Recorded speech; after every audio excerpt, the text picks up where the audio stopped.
Terkadang seorang itu masuk surga gara-gara dosa.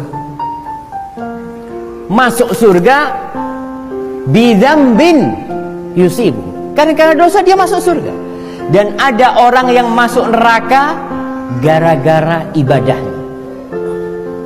Taat sama Allah, Masya Allah, tapi akhirnya masuk neraka. Kok bisa? Maka Ibnu Qayyim menjelaskan pernyataan salaf itu.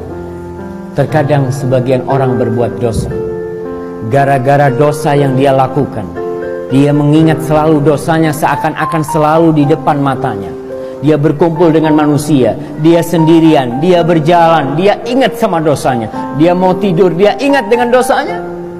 Sehingga hal itu membuat dia terus beristighfar, memohon ampun kepada Allah Subhanahu wa ta'ala. Gara-gara dosanya masuk surga. Dia duduk bareng-bareng kita, ngobrol, dia makan, tapi dia kepikiran dengan dosa. Yang itu mendorong dia untuk berbuat kebajikan. Yang dia takut dosanya nggak diampuni sama Allah. Sehingga terus dia berbuat kebajikan karena dorongan dosa yang dia lakukan dahulu. Subhanallah. Dan berapa banyak orang yang tobat jamaah, preman. Dari umur 17 tahun sampai umur 50 tahun. Lalu dia bertobat, subhanallah. Ketika umur 50 tahun dia bertobat, 2 tahun alhamdulillah ngaji, hafal 1 juz amma. Ada yang dari lahir sampai tua nggak pernah jadi preman, nggak hafal-hafal Quran.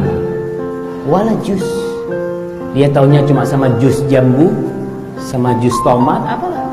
Kalau juz dalam Al-Quran, subhanallah. Gara-gara dosa orang itu semangat belajar, semangat datang. Dan kadangkala sebagian orang karena pahalanya, karena ibadahnya, karena ketaatannya dia bangga, sehingga dia membanggakan kebaikannya, lalu dia akan dihantarkan ke dalam neraka gara-gara bangga dengan kebaikan dia.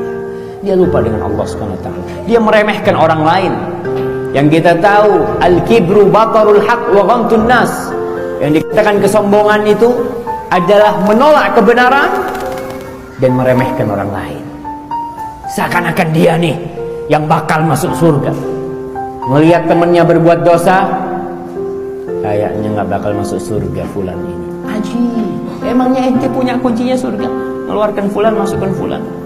Maka hati-hati. Jadi dosa ini, ketika manusia terjebak dalam dosa, terkadang membuat dia dekat kepada Allah. Seperti Nabi Adam alaihissalam, tatkala beliau terjebak memakan buah di surga itu, dia langsung kembali kepada Allah dan berdoa, Rabbana zalamna anfusana wa illam taghfir lana wa tarhamna lanakunanna minal khasirin. Allahu Akbar. Itu doanya Nabi Adam. Ya Allah, kita menzalimi diri kita sendiri. Kalau engkau tidak ngampuni diri kita, kalau engkau tidak mengasihi kita, maka kita akan menjadi orang-orang yang merugi.